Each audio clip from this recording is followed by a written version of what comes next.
बिस्मिल्लाहिर्रहमानिर्रहीम। हमने 20 लेक्चर हम डिस्कस करे थे। 20 लेक्चर नंबर 20 का हमने जो डिस्कस किया था उसके अंदर हीट कैपेसिटी हमने डिस्कस कर लिया था और हीट कैपेसिटी के एक्सप्रेशन के बारे में बात कर ली थी। हीट कैपेसिटी वो गुंजाइश होती है जो ऑब्जेक्ट का टेम्परेचर 1 केल्विन तक बढ़ा देती है। मास कोई भी हो, हमें कोई प्रॉब्लम नहीं है, बस टेम्परेचर 1 केल्विन तक बढ़ना चाहिए। ये हीट कैपेसिटी थी। इसका फॉर्मूला था delta Q equal to C delta T. यहाँ पर सी से मुराद हीट कैपेसिटी है, डेल्टा क्यू का मतलब हीट है और टी का मतलब टेम्परेचर था। हमने यूनिट देखा था हीट कैपेसिटी का और यूनिट था जूल पर केल्विन। फिर हमने बात की थी स्पेसिफिक हीट कैपेसिटी की।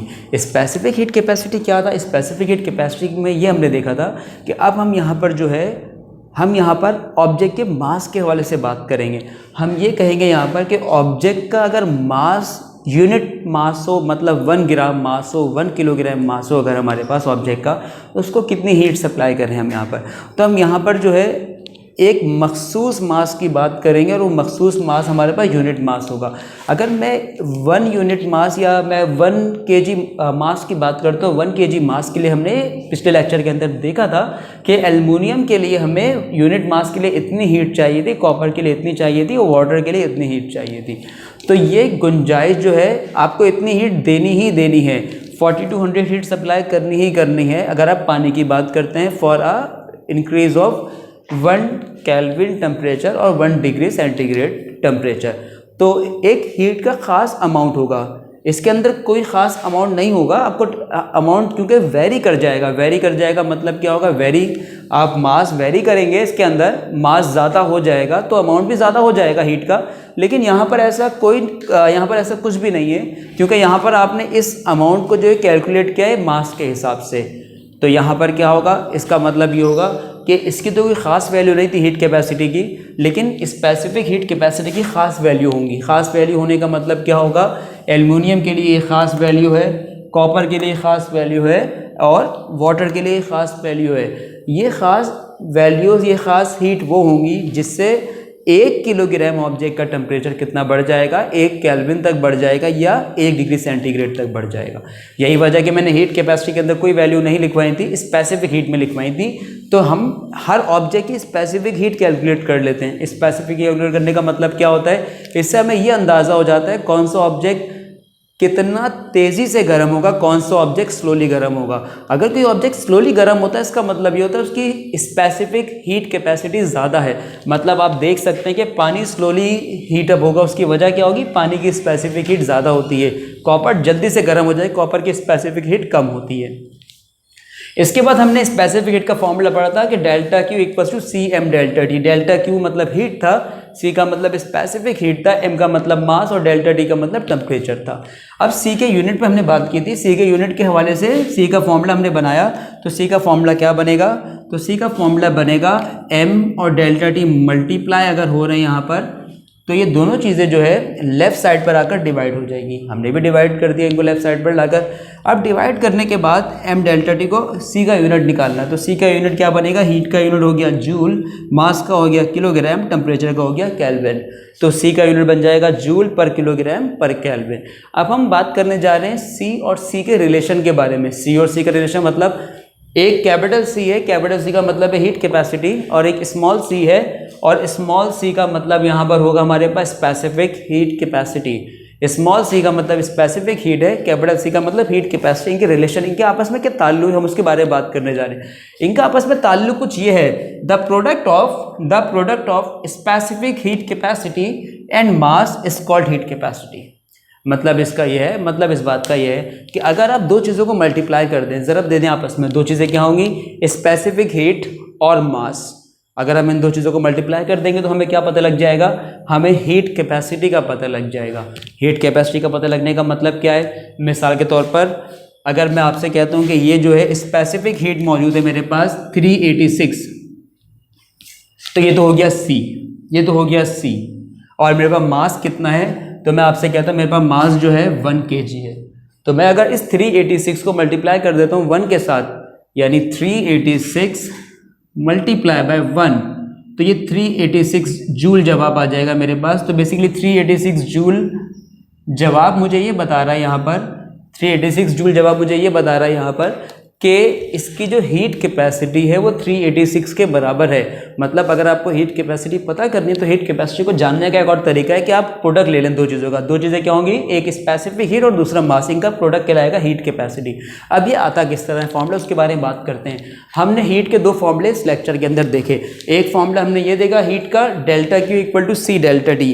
एक फॉर्मूला हमने हीट का देखा कि डेल्टा क्यू इक्वल होता है सी डेल्टा टी के। एक फॉर्मूला हमने हीट का देखा कि डेल्टा क्यू इक्वल होता है सी एम डेल्टा टी के। ये दो हमने फॉर्मूले यहाँ पढ़ लिए। इन्हीं दोनों फॉर्मूला का हमने यहाँ पर रेफरेंस दे दिया कि delta Q equal to C into delta T, C का मतलब हीट कैपेसिटी, और delta Q equal to C M delta T, small C का मतलब स्पेसिफिक हीट कैपेसिटी। हमने इन दोनों को आपस में कंपेयर किया, कंबाइंड किया। तो कंबाइंड करते वक्त जब हम करते हैं तो दोनों की जो सेम वैल्यूज को हटा दिया। हटाने के बाद यहाँ पर रह गया सी डेल्टा टी और यहाँ रह गया C M delta T. Delta T और डेल्टा टी कैंसिल हो गया, तो हीट कैपेसिटी इक्वल्स टू आया product of specific heat and mass. तो ये तो हमने बात की स्पेसिफिक हीट के बारे में और हीट कैपेसिटी के बारे में और इनके रिलेशन के बारे में। अब हम बात करते हैं इस टॉपिक के न्यूमेरिकल के हवाले से। तो स्टार्ट करते हैं इस टॉपिक का न्यूमेरिकल, ताकि और चीज़ें क्लियर हो जाए हमें। तो बात करते हैं हीट कैपेसिटी के और स्पेसिफिक हीट के न्यूमेरिकल के हवाले से। तो जो हम न्यूमेरिकल सॉल्व करने जा रहे हैं हीट कैपेसिटी का या स्पेसिफिक हीट का, वो न्यूमेरिकल कुछ ये है हमारे पास। इस न्यूमेरिकल को सॉल्व करने के लिए हम टेक्स्ट बुक का जो न्यूमेरिकल सॉल्व करेंगे इस टॉपिक को समझने के लिए, वो है टेक्स्ट बुक का पेज नंबर 19। टेक्स्ट बुक का पेज नंबर है 19 और जो न्यूमेरिकल हम सॉल्व कर रहे हैं वो है एग्जाम्पल नंबर 11.5। हम इस क्वेश्चन को सॉल्व कर रहे हैं टेक्स्ट बुक का, जो कि स्पेसिफिक हीट के मुतालिक है। सवाल ये है हमारे पास कि हमारे पास जो है इस क्वेश्चन के अंदर हमें ये कहा जा रहा है कि आप 50 ग्राम पीस ऑफ मेटल, हमारे पास मौजूद है एक 50 ग्राम का मेटल का पीस मौजूद है। मेटल कोई भी हो सकता है वो आयरन का बना हुआ हो, धातु हो सकता है वो कॉपर का बना हुआ मेटल हो सकता है वो ब्रास का बना हो। तो यहाँ पर हम बात कर रहे हैं कि हमारे पास एक टुकड़ा है जो कि मेटल का है, मिसाल के तौर पर एक टुकड़ा है और इसका मास कितना है, तो इसका मास है 50 ग्राम। ये मेटल का पीस है मेरे पास और इसका मास 50 ग्राम है। तो क्वेश्चन के अंदर पहली बात तो ये आ गई कि 50 ग्राम आपको मास गिवन है और ये मास किसका गिवन है 50 ग्राम आपको। तो हम लिख सकते हैं यहाँ पर मास, जब इसका डाटा बनाएंगे तो डाटा के अंदर ये बात लिख देंगे मास, किसका मास है, तो ये मास मेटल का है। तो मैं से लिख दूंगा m के साथ दूसरा m, तो एक m का मतलब तो हो जाएगा मास और दूसरे m का मतलब मेटल का। तो ये मास कितना है 50 ग्राम मौजूद है ये मास। हम जानते हैं हमें ग्राम को किलोग्राम में कन्वर्ट करना होता है, तो ग्राम को किलोग्राम में कन्वर्ट करने के लिए डिवाइड बाय करेंगे हम 1000। हमने भी डिवाइड बाय 1000 किया, तो डिवाइड बाय 1000 करने पर हमें जवाब मिल जाएगा 0.05 किलोग्राम। ये हमें जवाब मिल गया। अब इसके बाद यहाँ पर इस मेटल के पीस को क्वेश्चन में कहा जा रहा है हम इसको हीट करते हैं, और जब हम इसे हीट करते हैं, जब हम गर्म करते जाएंगे डेफिनेटली इसका टेम्परेचर बढ़ता जाएगा। तो ये कह रहे हैं कि आपने इसको इतना हीट किया है, इसको इतना हीट सप्लाई की है कि हीट सप्लाई करने के बाद इसका टेम्परेचर बढ़ चुका है, और बढ़ने के बाद कितना हो गया है, तो इसका जवाब है 100 डिग्री तक टेम्परेचर बढ़ा दिया है। मतलब आपके पास एक लेट सपोज लोहे का पीस था, आपने उसको चूल्हे पर रखकर गर्म करते गए और कितना टेम्परेचर पे आ गया 100 डिग्री पर आ गया। तो यहाँ पर अब हमें टेम्परेचर गिवन है और टेम्परेचर गिवन है हमें Tm equals to 100 degree centigrade. तो ये तो हो गया टेम्परेचर ऑफ मेटल, मेटल का टेम्परेचर भी आ गया हमारे पास और मेटल का मास भी आ गया हमारे पास। अब हम बात करते हैं यहाँ पर कि ये कह रहे हैं कि जब हम इसे गर्म कर देंगे, गर्म करने के बाद इस मेटल के पीस को ड्रॉप कर देंगे, और कहाँ पे ड्रॉप करने को कह रहे हैं, ये ड्रॉप करने को कह रहे हैं कि ये हमारे पास मौजूद है एक इस तरह का बीकर मौजूद है जिसे कहा जाता है कैलोरीमीटर, उमन कॉपर का होता है, मेटल का बना होता है। जैसे आपने केमिस्ट्री के लैब में देखा होगा ग्लास के बने हुए बीकर होते हैं, वैसे ही फिजिक्स की लैब के अंदर आप देखेंगे प्रैक्टिकल्स के अंदर कि कैलोरीमीटर जो है कॉपर का बना होता है। ये बीकर नुमाई होता है लेकिन कॉपर का, इसके अंदर कॉपर का मेटल शामिल होता है, और जैसे बीकर अंदर से खाली है ये भी अंदर से खाली होता है। अब हमने क्या करना है, हमने इस मेटल के पीस को इस बीकर के अंदर, जिसे हम कैलोरीमीटर कह रहे हैं, इसमें शामिल कर देना है। कैलोरीमीटर कह रहे हैं, इसके अंदर हम डिप कर देंगे इसे। अब इस कैलोरीमीटर में अंदर क्या भरा हुआ है, तो सवाल में लिखा हुआ है इस कैलोरीमीटर की जो उन्होंने बात की, ये कैलोरीमीटर डेफिनेटली इसका भी कुछ ना कुछ मास होगा। तो इस कैलोरीमीटर का जो मास है क्वेश्चन के मुताबिक वो मास है 400 ग्राम। यानी हमारे पास जो कैलोरीमीटर मौजूद है इसका भी कुछ ना कुछ मास होगा, वो 400 ग्राम है। 400 ग्राम को जब मैं कन्वर्ट करूंगा किलोग्राम में तो मुझे डिवाइड बाय करना पड़ेगा 1000। मैंने भी 1000 डिवाइड करने पर जवाब मिल जाएगा 0.4 kg। तो ये m मतलब मास और c का मतलब कैलोरीमीटर का मास। तो ये कैलोरीमीटर का मास था। इस कैलोरीमीटर में सवाल के मुताबिक शुरू में मौजूद था, इस कैलोरीमीटर के अंदर पहले से मौजूद है लिक्विड मौजूद है इस कैलोरीमीटर में। और कौन सा लिक्विड मौजूद है इस कैलोरीमीटर में, तो इसका जवाब है इसके अंदर पहले से मौजूद है वाटर। यानी जैसे बीकर के अंदर पहले से हम पानी भर के रखते हैं, वैसे ही इस कैलोरीमीटर के अंदर हमने क्या भर के रखा हुआ है, पानी भर के रखा हुआ है। इसमें पानी भरा हुआ है। और कितना पानी भरा हुआ है, तो इसका जवाब है इसके अंदर पानी भरा हुआ है 400 ग्राम। तो मैं लिख सकता हूँ mass of water, mass of water, m के साथ मैंने w लगा दिया तो इसका मतलब मास ऑफ वाटर है, यह आ गया 400 ग्राम। अगेन ग्राम आ रहा है, किलोग्राम में कन्वर्ट करना है तो 400 डिवाइड बाय 1000, जवाब आ जाएगा 0.4 kg। यह आ गया मेटल का मास, या ये कैलोरीमीटर का मास, यह आ गया वाटर का मास। ये जो पानी मौजूद था, पानी का टेम्परेचर सवाल में गिवन है, और पानी का जो टेम्परेचर गिवन है सवाल में वो 20 डिग्री गिवन है। यानी temperature of water equals to 20 degree centigrade. याद रहे ये पानी का टेम्परेचर है। और पानी मौजूद किसके अंदर है, तो इसका जवाब है पानी मौजूद है कैलोरीमीटर में। तो इसका मतलब ये हुआ कि अगर पानी गर्म होता तो कैलोरीमीटर हमें गर्म फील होता, पानी ठंडा होगा तो कैलोरीमीटर ठंडा फील होगा। मतलब इसका ये है कि जो टेम्परेचर पानी का होगा वही टेम्परेचर किसका होगा, कैलोरीमीटर का भी होगा। यानी कैलोरीमीटर और वाटर दोनों का टेम्परेचर बराबर है। तो मैं लिख सकता हूँ TC equals to 20 degree centigrade. TC equal to 20 degree centigrade का मतलब क्या है कि जो टेम्परेचर पानी का है वही टेम्परेचर कैलोरीमीटर का भी होगा। तो अब तक सवाल के अंदर हमें ये बताया गया है कि हमारे पास मेटल का पीस था, उसको हमने गर्म किया 100 डिग्री तक, यानी मास ऑफ मेटल 50 ग्राम है हमारे पास, और हमने इस टेम्परेचर को गर्म कर दिया।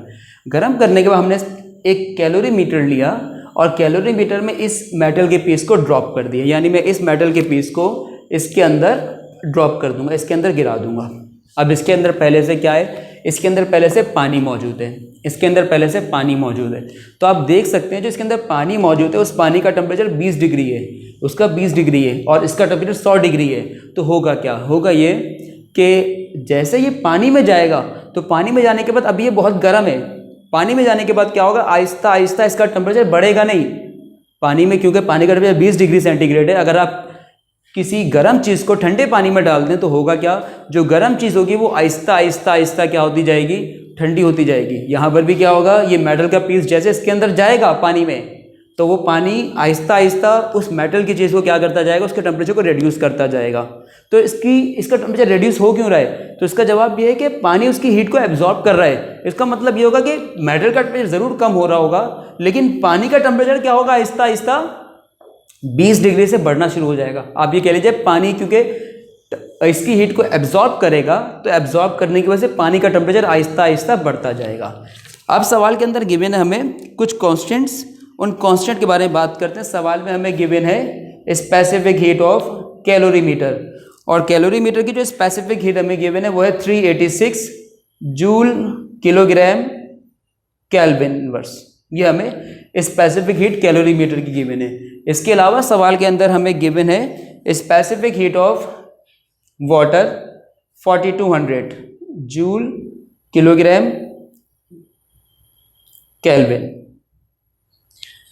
और स्पेसिफिक हीट हमें मालूम करनी है इस क्वेश्चन के अंदर, मेटल की स्पेसिफिक हीट मालूम करनी है हमें इस क्वेश्चन के अंदर, डिटरमिन करना है स्पेसिफिक हीट ऑफ मेटल। जबकि सवाल के अंदर एक चीज़ और गिवन है, हम उसके बारे में बात करते हैं। अब सवाल के अंदर गिवन है हमें एक TF गिवन है।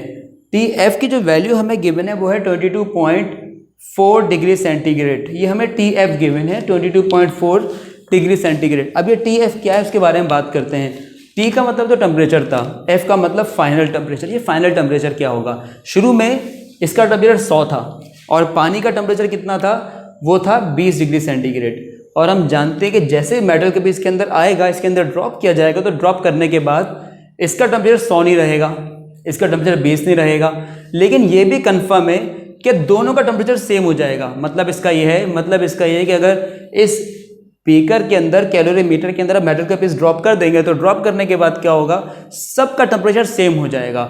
जब सबका टेम्परेचर सेम हो जाए तो सेम होने को बोलेंगे हम यहाँ पर कि फाइनल टेम्परेचर। फाइनल टेम्परेचर का मतलब ये टेम्परेचर कैलोरीमीटर का भी होगा, ये टेम्परेचर कैलोरीमीटर का भी होगा, ये टेम्परेचर वाटर का भी होगा, और यही टेम्परेचर जो है मेटल का भी होगा। यानी सबका टेम्परेचर सेम हो जाएगा। कब? मिक्सिंग के बाद। जब आप मिक्स कर देते हैं चीज़ों को, मिसाल के तौर पर आपके पास अगर एक बाल्टी में गर्म पानी मौजूद है और एक बाल्टी के अंदर आपके पास जो है ठंडा पानी मौजूद है, और हम उन दोनों को किसी और बर्तन में मिक्सअप कर देते हैं, तो मिक्सअप करने के बाद उन दोनों का टेम्परेचर सेम हो जाएगा। अब मैं ये नहीं बोल सकता कि इसका टेम्परेचर गर्म है, इसका टेम्परेचर ठंडा, इसका टेम्परेचर कम है, ज़्यादा है, मैं ये नहीं कहूँगा। दोनों का टेम्परेचर सेम, यानी मिक्सिंग के बाद टेम्परेचर सेम हो जाता है। तो यहाँ पर भी यही हो रहा है, जब हम मिक्स कर दूंगा इस मेटल के पीस को पानी के अंदर, तो मिक्स करने के बाद इन सब का टेम्परेचर क्या हो जाएगा, सेम हो जाएगा। यानी ये टेम्परेचर पानी का भी होगा, यही टेम्परेचर कैलोरीमीटर का भी होगा, और यही टेम्परेचर किसका होगा, मेटल का भी होगा। इस सवाल के अंदर में फाइंड क्या करना है, सवाल के अंदर में सी फाइंड करना है। ये सी का मतलब हमने पढ़ा है स्पेसिफिक हीट होता है। स्पेसिफिक हीट का मतलब एक ऑब्जेक्ट को मखसूस हीट दी जाती है यूनिट मास को, कि उसका टेम्परेचर 1 केल्विन तक बढ़ जाए। तो हमें सवाल में बताना है कि मेटल की स्पेसिफिक हीट कितनी होगी, जहाँ जो मेटल इस्तेमाल किया जा रहा है इसकी स्पेसिफिक हीट को पता करना है। तो सवाल की रिक्वायरमेंट हमें समझ आ गई है। अब हम इसका सोल्यूशन करने की कोशिश करते हैं, इसको सॉल्व करते हैं इस क्वेश्चन को। इस क्वेश्चन का तो हमें डिटरमिन करना है specific heat capacity of metal. तो सॉल्व करते हैं इस क्वेश्चन को, और सॉल्व करने के लिए हम यहाँ पे यूज करने वाले हैं, लॉ इस्तेमाल करने वाले हैं, law of conservation of energy. अब ये लॉ क्या है, हम जानते हैं कि मेटल का टेम्परेचर ज़्यादा है और पानी का टेम्परेचर कम है। इसका मतलब इस लॉ के मुताबिक एनर्जी रिमेन्स कांस्टेंट, यानी we can not create the energy और we can not destroy the energy, but the total amount of energy remains constant. हमने ये भी देखा है कि अगर एक ऑब्जेक्ट की एनर्जी कम हो रही है तो दूसरे ऑब्जेक्ट की एनर्जी बढ़ जाएगी।